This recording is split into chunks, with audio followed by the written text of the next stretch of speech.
Welcome to Tejas kitchen అండి. ఎలా ఉన్నారు? సో ఈరోజు మరొక రెసిపీతో వచ్చేసానండి. సో అదే అండి, జిలేబీ ఎలా తయారు చేయాలో చెప్తానండి. ముందుగా కప్పు మైదాని తీసుకున్నానండి. ఇక్కడ ఒక చిటికెడు సాల్ట్ని యాడ్ చేస్తున్నానండి. సో అలాగే ఫుడ్ కలర్ని కూడా ఒక చిటికెడు యాడ్ చేస్తున్నానండి. సో దీనిని మంచిగా కలిపేసుకొని పక్కన పెట్టుకుందామండి. తర్వాత జిలేబీకి కావలసిన పాకాన్ని రెడీ చేసుకుందామండి. సో ఒక కప్పు మైదా తీసుకున్నాం కాబట్టి 1.5 కప్ షుగర్ని తీసుకుందామండి. అలాగే వాటర్ 1 కప్ సరిపోతుందండి. ఇక్కడ ఫుడ్ కలర్ని కూడా చిటికెడు యాడ్ చేశానండి. సో కలర్ మంచిగా కనిపిస్తుంది కదండి. సో అలాగే ఇక్కడ మనము ఈ పౌడర్ని మంచిగా మిక్స్ చేసి పెట్టుకుందామండి. సో తగినంత వాటర్ పోస్తూ మంచిగా కలిపేద్దామండి. సో మైదా పిండి చాలా రఫ్గా ఉంటుంది కదండి, కలపడానికి చాలా కష్టమండి. ఓపికతో కలిపేయాలండి. సో గడ్డలు కట్టకుండా సో వాటర్ పోసుకుంటూ కలిపేయాలండి. ఇలా చూసారు కదా. సో అలాగే దీనిలో నిమ్మరసాన్ని కూడా యాడ్ చేసుకుందామండి. పెరుగు ఉంటే పెరుగును కూడా యాడ్ చేసుకోవచ్చండి. సో ఇలా థిక్ కవర్ని తీసుకొని ఇలా ఆ కవర్లో పోసేసుకుందామండి.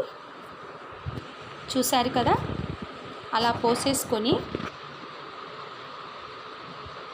సో ఇక్కడ చూపించిన విధంగా ఇలా తయారు చేసుకుందామండి.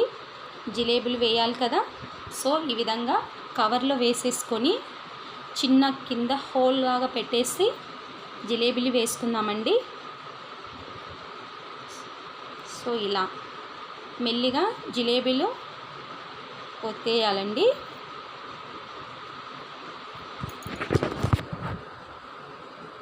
సో ఆయిల్ కూడా వేడైంది కదండి. ఇక్కడ పాకం కూడా రెడీ అవుతుందండి. సో మెల్లిగా తీగ పాకం అంటారు కదా, జస్ట్ చేతులకు అంటుకునేలాగా తయారవుతే సరిపోతుందండి. చివరిగా 2 నిమ్మరసం చుక్కలు కూడా యాడ్ చేద్దామండి.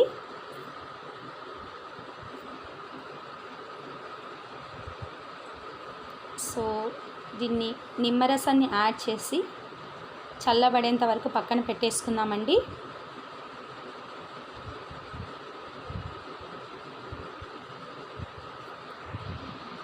సో ఇది చల్లగా అయ్యాక మనం తయారు చేసి పెట్టుకున్న జిలేబీని ఈ పాకంలో వేసుకుందామండి. చూసారు కదా, ఇక్కడ జిలేబీలు రెడీ అవుతున్నాయండి. సో చూసారు కదా, మంచి కలర్లో వచ్చాయి కదండి.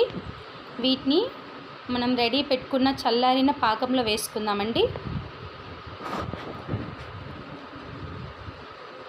పాకం చాలా చిక్కబడిందండి. సో ఇలా 3-4 యాడ్ చేసుకుంటూ ఒక 2-3 మినిట్స్ ఆ పాకంలో మునిగేలాగా వాటికి పట్టేలాగా చూసుకోవాలండి. ఒక 2 మినిట్స్ పెట్టేసి పక్కకు తీసేసి మిగతావి కూడా ఇలాగే వేసుకొని తీయాలండి. అంతే అండి. సో టేస్టీ అయిన యమ్మీ జ్యూసీ జిలేబీ రెడీ అయిపోయిందండి. సో మ్యాక్సిమం ఇంట్లో ట్రై చేయం కదా అండి. సో మ్యాక్సిమం బయటనే తింటుంటాం, కానీ ఇంట్లో ట్రై చేయండి. చాలా ఈజీ అండ్ టైం కూడా ఎక్కువ తీసుకోదండి. ట్రై చేయండి, చాలా టేస్టీగా ఉంటుందండి. సో అలాగే నా ఛానల్ని సబ్స్క్రైబ్ చేయండి, తేజాస్ కిచెన్. లైక్ చేయండి, షేర్ చేయండి. అలాగే ఎలా ఉందో ఒకసారి కమెంట్ చేయండి.